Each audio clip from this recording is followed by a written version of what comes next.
Hey guys, this is a recording voiceover in a debate, sort of in the vein of is games art form. First part, I'm going to talk about several films that I love, and then the second part will be about games I love, and then we'll take it from there. It was originally in the Game Informer, and Ebert was the one that quoted this, and a lot of gamers were, well, some gamers were a little mad because he said what he said. It was that games are not art. I still have very much respect for the man because he's one of a really good film critic. But that's the problem. He's a film critic. Obviously, he's going to think film and literature and music is going to be considered art. But I think that now, as technology gets better for video games and the processors and the video cards that these consoles are packing now, and the computers as well, computer gaming, the debate is unreal that he's said that. He's truly not a gamer. So I think that a person that's more well-rounded person, which I am, I think, in this field of criticism, I think games are art form. That's my opinion. Definitely, they are an art form. But I'm going to talk about a few films that I do enjoy, like Run Lola Run, one of the greatest cinematographies ever. It's by a German filmmaker. The music is great. The editing is awesome. And the thing about editing is that and cinematography that really complement this film, and also the music, is that it's so tied well together. Definitely, that also gives a part of the editing, because the editing is probably the best part of this film. And when I mean great editing is that they tell everything without not making you feel like you're missing something.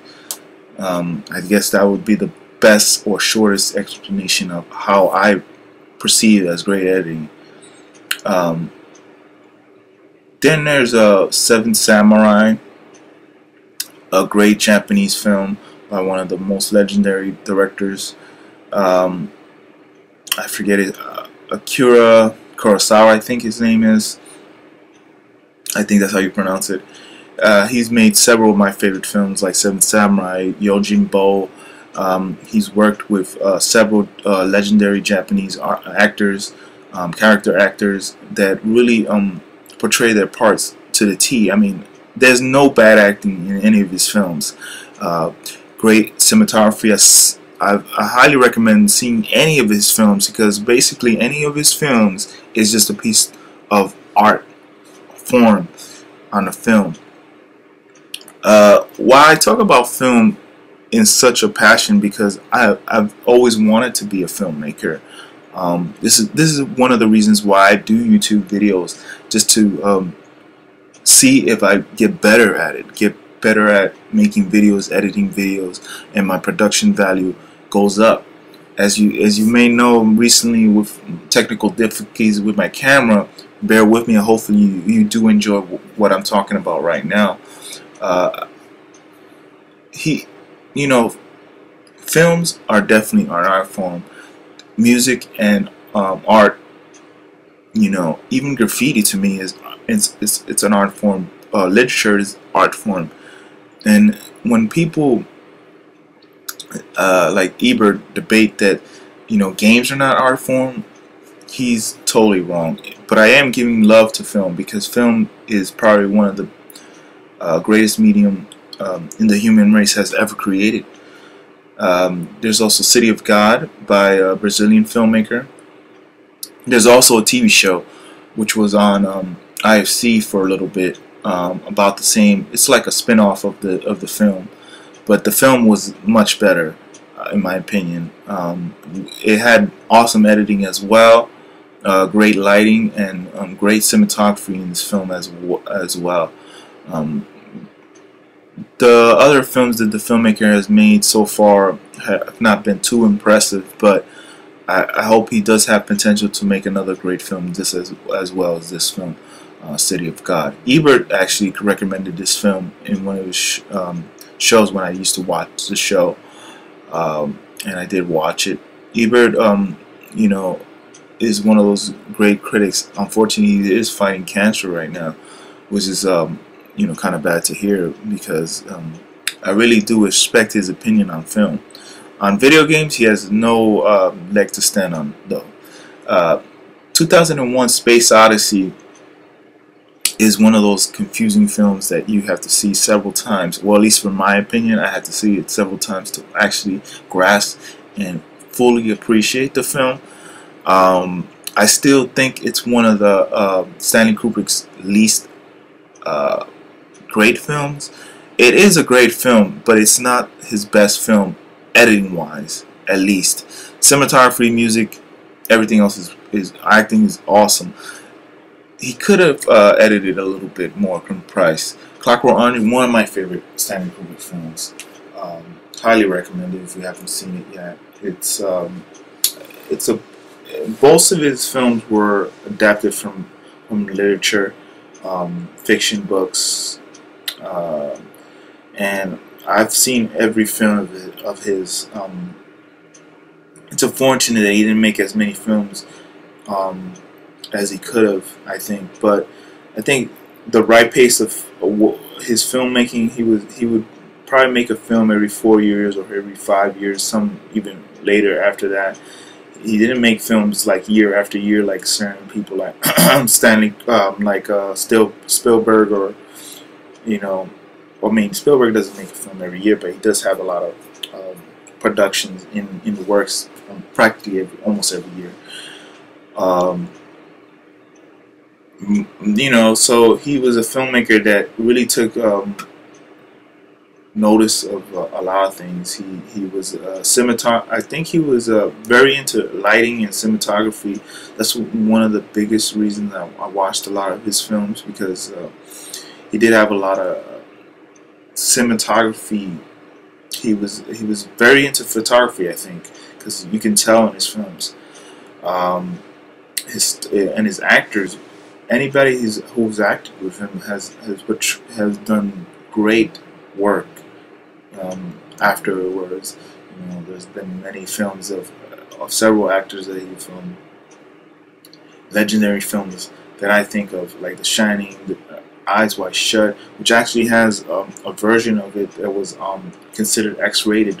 This was his last film, and it's not his greatest film. I still think that my favorite from all his films is Clockwork Orange, but I do like Eyes Wide Shut and Doctor Strangelove in the same light. I would really have liked to see the X-rated version of Eyes Wide Shut. Then there's THX 1138 by George Lucas. One of it, I think, this is better than Star Wars. You know, I know he's famous for Star Wars, but this one is way better. It's When He Was Hungry. This is probably his first film, I think, first feature film. He did shorts before. I mean, and then there's this Japanese film that I've seen. It's called The Host. It's a horror film, sort of like the Loch Ness Monster type of thing. You know, myth kind of film, monster film. Highly recommended. Definitely check that out. I think it's a Korean or Japanese film. Then there's The Fifth Element by I'm trying to remember the director's name. I can't remember off the top of my head, but it was breathtaking when I saw this film. I actually saw it in the theaters. It was one of those films that really made me passionate to see better films out there, because Ebert was not only one of the influences as well to see better films, but to see, you know, films that have an emotional tie. Really interesting film. I don't want to even give it away with any plot points, and hopefully I haven't with any of the films that I've talked about. Pollo was by Studio Ghibli, the Japanese Disney company, one of the famous companies, and they really do produce a lot of great films. By the director, I can't pronounce his name, I'm not too sure, but definitely check out any of Studio Ghibli's films. They're awesome. Terminator 2, one of the forefront why I became a film buff is because Terminator 2 it was one of my most influential films that I've seen when I was younger. I saw it when I was about 10, I believe, or 11. I was pretty young at the movie theaters. I'm not too exact on the age when I saw it. I just know that I saw it, and I was I don't think I was older than 13. It was around that time, and it was a pretty good film, awesome film. Also, Crossfire is it's an awesome film that it's just one of those films that I really enjoyed as well. Definitely check it out. It's film noir style. If you like that type of style, 50s black and white, you know. I believe it was in the 50s, probably later, maybe in the 60s. So you know, it really comes down to what do you consider art, and I consider anything that I enjoy and makes me emotional, makes me think, and just makes me love to be alive. You know, just to experience something that really changes my outlook in life or anything, just in general, just to really make you feel alive inside. That's definitely art. If something makes you think and makes you feel something when you see it, when you hear it, when you play it, then that's art. You know. My second part will definitely talk about video games and maybe other forms of art that I believe. So stay tuned to that later.